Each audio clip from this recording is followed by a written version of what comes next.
होता तो लगेच आयनचं कन्व्हर्जन रस्टिंग मध्ये झालंय का? तो जो आयनचा रॉड आहे तो ऍज इट इज आता पण तसाच आहे, म्हणजेच वॉटरच्या कॉन्टॅक्ट मध्ये आयन रॉड आलेला आहे, बट रिॲक्शन लगेच झालेली नाहीये. So it is a slow reaction. Slow reaction म्हणजे काय? तर रिॲक्शन कम्प्लीट होण्यासाठी जास्त टाइम लागणार आहे, रिॲक्शन लवकर कम्प्लीट होणार नाहीये. असं होतं का रे मुलांना की तुम्ही ह्या जून मध्ये एक सायकल घेतलीये नवीन आणि पुढच्या पावसाळ्यामध्ये ती सायकल गंजून गेलीये? असं नाही होत. भरपूर वर्षांनी काय होतीये ती सायकल, त्याच्यातलं जे काही लोखंड असणार आहे ते गंजून जाणार आहे. So that is a slow reaction. ठीक आहे. स्लो रिॲक्शन म्हणजे काय कळलं का? एक पर्टिक्युलर इयर्स लागतील, after a many years that reaction goes to completion. अशी पटकन रिॲक्शन कम्प्लीट होणार आहे का? तर नाही. म्हणजे स्लो रिॲक्शन तुम्हाला कळालंय. मग कुठलं एक्झाम्पल तुम्ही इथून पुढे स्लो रिॲक्शन साठी सांगू शकता?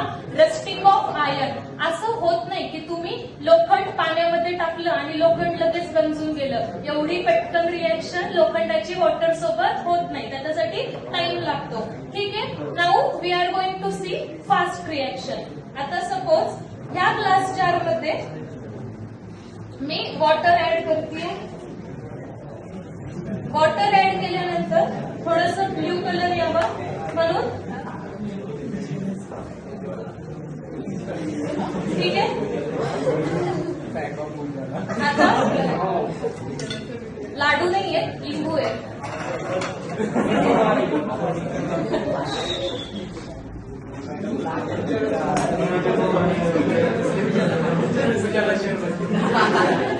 लेमन ज्यूस आपण ऍड करणार आहोत.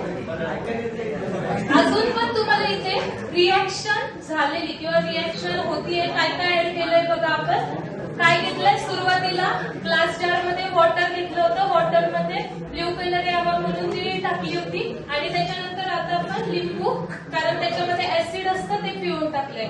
आता सोडा टाकलाय, बेकिंग पावडर. आता जर तुम्ही बघितलं तर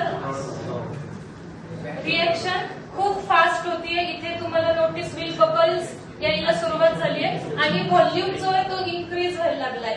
जर आता मी ह्याच्यामध्ये अजून बेकिंग पावडर ऍड केली, काही नाव आता आपल्याकडे पेन बरं, ठीक आहे. ठीक आहे.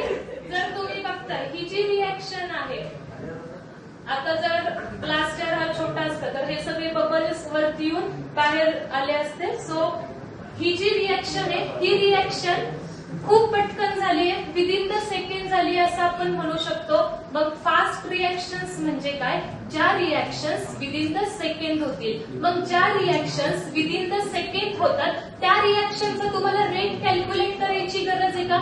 स्पीड कॅल्क्युलेट करायची गरज आहे का? तुम्हाला माहिती आहे रिॲक्शन कशी होतीये? फास्ट होतीये, विदिन द सेकंड होतीये.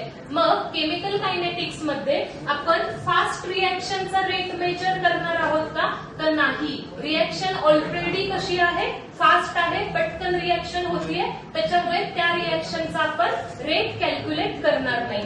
ही जी रिॲक्शन होती ही रिॲक्शन स्लो रिॲक्शन होती. स्लो रिॲक्शन आहे म्हणजेच रिॲक्शन कम्प्लीट व्हायला खूप टाइम लागतोय. मग जर रिॲक्शन कम्प्लीट होण्यासाठी खूप टाइम लागत असेल तर अशा रिॲक्शनचा सुद्धा केमिकल कायनेटिक्स मध्ये रेट मेजर करत नाही. मग केमिकल कायनेटिक्स मध्ये रेट कोणत्या रिॲक्शनचा मेजर करतात? तर मॉडरेट रिॲक्शनचा.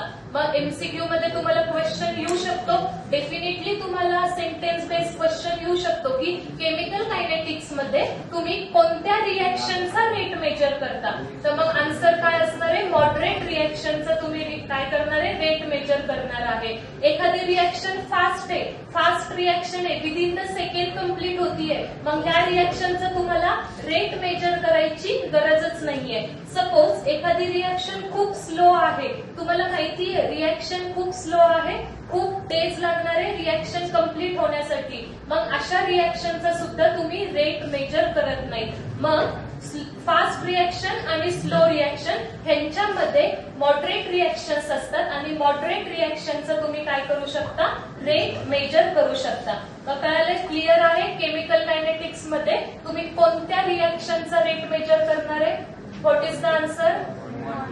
आता आवाज आला पाहिजे. कुठल्या रिॲक्शनचा रेट मेजर करणार? मॉडरेट रिॲक्शनचा